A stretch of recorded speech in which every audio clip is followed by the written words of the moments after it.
नमस्कार विद्यार्थी मित्रों, सारथी सपोर्ट यूट्यूब चैनल पर आप तमाम मित्रों નું हार्दिक स्वागत है।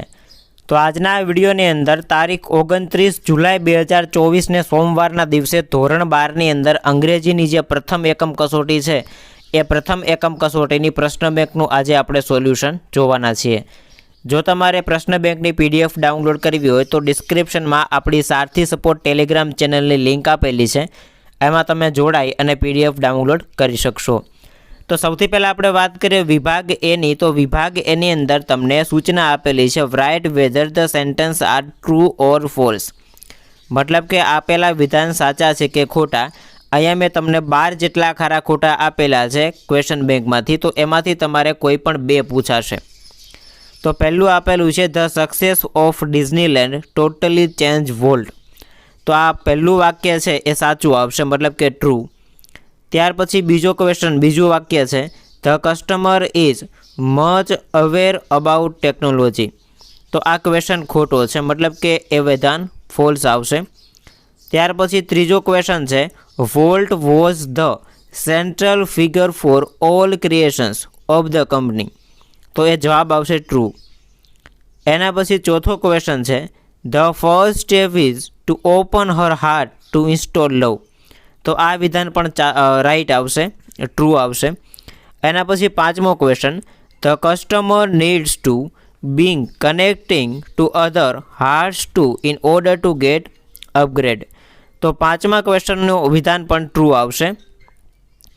એના પછી Roy Disney is no more but his influence still linger over the studio, તો એ વિધાન પણ ટ્રુ આવશે।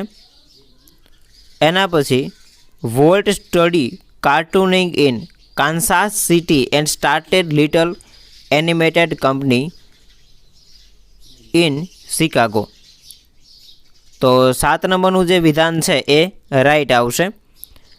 એના પછી when love is install our heart fill up with neat file called pleasure, તો આનો જવાબ છે એ તમારે મને કોમેન્ટ બોક્સની અંદર આપવાનો છે કે શું આવશે।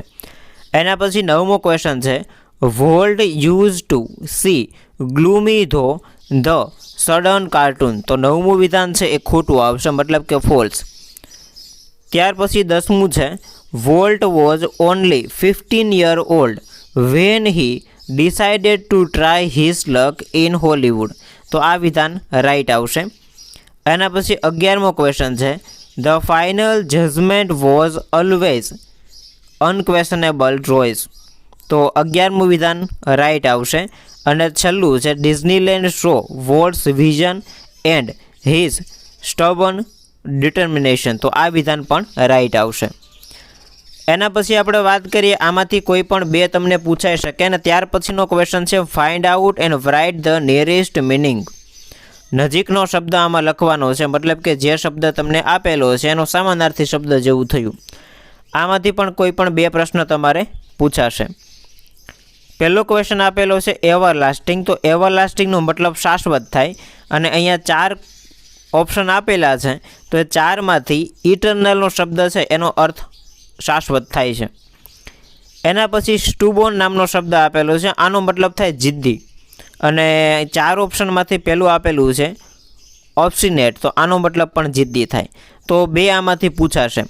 એના પછી આપણે વાત કરીએ આગળના ક્વેશ્ચનની, તો બે ક્વેશ્ચન તમને ફંક્શનના આપેલા હશે। Select the most appropriate language function from the brackets and write them against sentence, અહીંયા કાઉન્સની અંદર તમને ફંક્શન આપેલા છે અને નીચે 15 જેટલા ટોટલ ક્વેશ્ચન આપેલા છે, બે આમાંથી કોઈ પણ પૂછાશે। તો સૌથી પહેલું આપેલું છે વી use to participate in the annual function, તો અહીંયા સીધી વસ્તુ છે કે ભાઈ યુઝ ટુ જ્યારે કોઈ ક્વેશ્ચનની અંદર આપેલું હોય તો આ યુઝ ટુ છે એ હેબિટ દર્શાવે, તો અહીંયા જ આપેલું છે કે ભાઈ habitual action in the past, मतलब કે આ જવાબમાં આવશે। એના પછી though we play well we couldn't win the match, અમે સારું રીમાં છતાં પણ જીતી શક્યા નહીં, તો અહીંયા કોન્ટ્રાસ્ટ દર્શાવે છે, એક્સપ્રેસિંગ કોન્ટ્રાસ્ટ। એના પછીનો ક્વેશ્ચન છે the sum was so difficult that I couldn't solve it, તો પ્રશ્ન એટલો અઘરો હતો કે ભાઈ અમે સોલ્વ કરી શક્યા નહીં, તો આ રિઝલ્ટ દર્શાવે છે. અહીંયા સો ડિફિકલ્ટ છે એ રિઝલ્ટ દર્શાવે છે. તો ઉપર આપણે કાઉન્સની અંદર જોઈએ તો અહીંયા પહેલું જ આપેલું છે એક્સપ્રેસિંગ રિઝલ્ટ. એના પછી Lata is too old to sing a song in live performance. અહીંયા જ આપેલું છે કે ભાઈ ટુ ઓલ્ડ, તો ટુ ઓલ્ડ છે ને એ રિઝલ્ટ દર્શાવે, એક્સપ્રેસિંગ રિઝલ્ટ પહેલું જ આપેલું છે. એના પછી my brother use to get up early during exam time. અહીંયા આપેલું છે use to, habitual action in the past. એના પછી in spite of my warning he jump in two river. મારી વોર્નિંગ, ચેતવણી હતી છતાં એમણે નદીમાં કૂદકો માર્યો. તો એ ઇન સ્પાઇટ છે એ કોન્ટ્રાસ્ટ, વિરોધ દર્શાવે. એના પછી how easily we won the match. અમે કેટલી સરળતાથી એ મેચ જીતી ગયા. આનો જવાબ છે તમારે, ક્વેશ્ચનનો જવાબ તમારે કોમેન્ટ બોક્સની અંદર આપવાનો છે. એના પછી 8મું ક્વેશ્ચન છે Ramu plays cricket as if he were Virat Kohli. તો અહીંયા એઝ ઇફ હી વેર છે સપોઝિશન દર્શાવે. અહીંયા આપેલું છે કે ભાઈ સપોઝિશન. ત્યાર પછી 9 નંબરનો ક્વેશ્ચન છે we go to school with a view to getting good education. તો વિથ અ વ્યૂ ટુ છે પર્પઝ દર્શાવે. તો અહીંયા પર્પઝ જવાબમાં આવશે. ઉપર તમને જે જવાબ આપેલા છે એકવાર જોઈ લેજો. હું બીજી વખત અહીંયા આવી રીતે સ્ક્રોલ નથી કરતો, પણ એ પર્પઝ હેતુ દર્શાવે છે. તો અહીંયા આપણને પર્પઝ આપેલું છે એક્સપ્રેસિંગ પર્પઝ, એ જવાબમાં આવશે. એના પછી આપણે આગળનો ક્વેશ્ચનની વાત કરીએ 10 નંબરના ક્વેશ્ચનની. તો 10 નંબરનો ક્વેશ્ચન છે the teacher scolded him because he was disobedient. તો 10 નંબરનો જે ક્વેશ્ચન છે ને એમાં રીઝન દર્શાવે છે. તો અહીંયા રીઝન દર્શાવતું હોય એવું તમને કોઈ ઓપ્શનની અંદર ફંક્શન આપેલું છે તો કે હા સાહેબ એની અંદર આપેલું છે એક્સપ્રેસિંગ રીઝન. તો એક્સપ્રેસિંગ રીઝન જવાબ આવશે. એના પછી I am so intelligent that I can solve any sum. 11 નંબરનો ક્વેશ્ચન, હું એટલો ઇન્ટેલિજન્ટ છું કે મને કોઈ પણ પ્રશ્ન આપો તો એનો જવાબ ગોતી શકું. તો રિઝલ્ટ દર્શાવે છે. પહેલો જ ક્વેશ્ચનની અંદર આપેલું છે એક્સપ્રેસિંગ રિઝલ્ટ. ત્યાર પછી આપણે 12 નંબરના ક્વેશ્ચનની વાત કરીએ તો ધો the weather was bad we went outside. વાતાવરણ આજે ખરાબ હતું છતાં એ બહાર ગયા. તો અહીંયા કોન્ટ્રાસ્ટ દર્શાવે. 12 નંબરનો જે ક્વેશ્ચન છે એ કોન્ટ્રાસ્ટ દર્શાવે છે. તો અહીંયા તમને આપેલું છે ઓપ્શનની અંદર એક્સપ્રેસિંગ કોન્ટ્રાસ્ટ. એના પછી 13 નંબરનો ક્વેશ્ચન છે Maya sing song as if he were a great singer. Maya એવી રીતે ગાતી હતી કે જ્યાં એ સિંગર હતો. આ ધારણા દર્શાવે એઝ ઇફ હે વેર કે શી વેર હોય તો એ.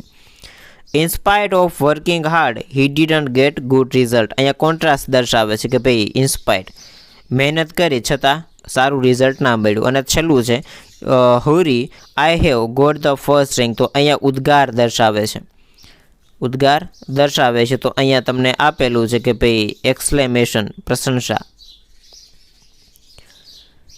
એના પછી આપણે વિભાગ 2 ની વાત કરીએ તો વિભાગ 2 ની અંદર તમને જે પ્રશ્નો આપેલા છે આ પ્રશ્નો બધા હવે પેરેગ્રાફમાંથી ગોતવાના હોય છે. તો એનો આપણે સોલ્યુશન નથી જોતા, પણ જે મોડલ ક્વેશ્ચન છે મતલબ કે તમારી ક્વેશ્ચન બેંકની અંદર પૂછાઈ ગયેલા પેરેગ્રાફ છે એ પહેલો પેરેગ્રાફ છે ફોર માય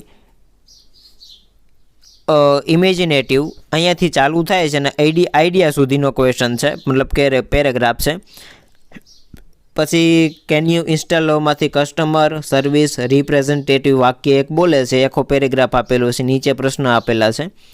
તો આવી રીતે આખા પેરેગ્રાફ ઉપરથી તમારે જવાબ ગોતવાના હોય છે. તો એનું આપણે અત્યારે અહીંયા સોલ્યુશન નથી જોતા કેમ કે પેરેગ્રાફમાંથી જવાબ બધા મળી જાય એવા જ હોય છે. આખો વિભાગ બી છે એ આખો પેરેગ્રાફ ઉપરથી જવાબ ગોતવાના હોય છે.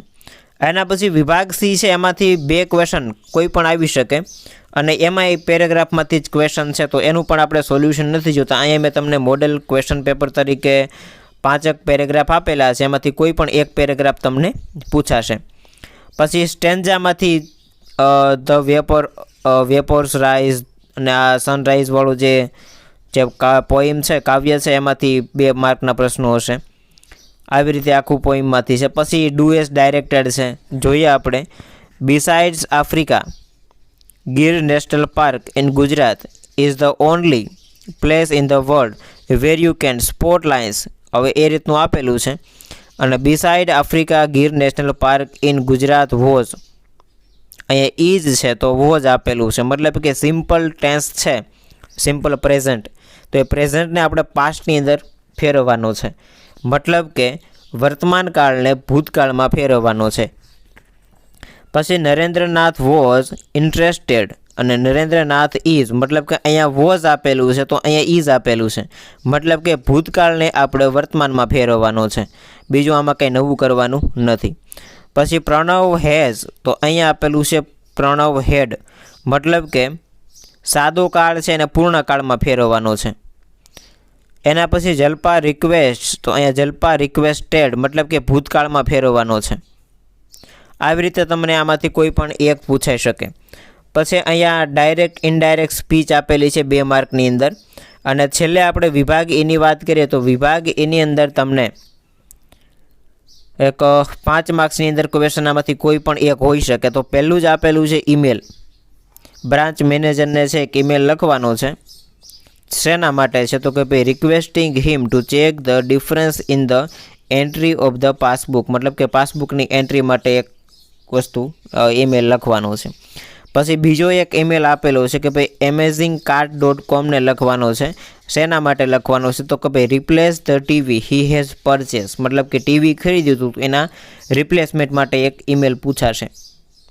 પછી બીજો એક ઈમેલ આપેલો છે તો એ ઈમેલની અંદર ટોપિક આપણને આપેલો છે કે ભાઈ request the branch manager postal office to compensate for the parcel of the book receive to their relief, મતલબ કે બુક માટેનો એક ઈમેલ તમને પૂછાઈ શકે. ઈમેલ નથી લખવો તો તમે એના અથવામાં રિપોર્ટ પણ લખી શકો. અને અહીંયા મેં રિપોર્ટના 5 જેટલા ટોપિક તમને આપેલા છે. આ 5 ટોપિક તમારે તૈયાર કરવાના. અને હું સજેસ્ટ કરીશ કે ભાઈ રિપોર્ટ લખો એના કરતાં ઈમેલ લખો તો વધારે બેટર રહેશે. રાઈટ, તો અહીંયા અંગ્રેજીની આપણી 12મા ધોરણની એકમ કસોટી જે જુલાઈ મહિનાની છે એ સંપૂર્ણ રીતે જોઈ આપણે. જો વિડીયો પસંદ આવ્યો હોય તો લાઇક કરી દેજો. ચેનલને સબસ્ક્રાઈબ ના કરેલી હોય તો સબસ્ક્રાઈબ કરી લેજો. મળીએ છીએ નવા વિડીયો સાથે. જય હિન્દ, જય ભારત.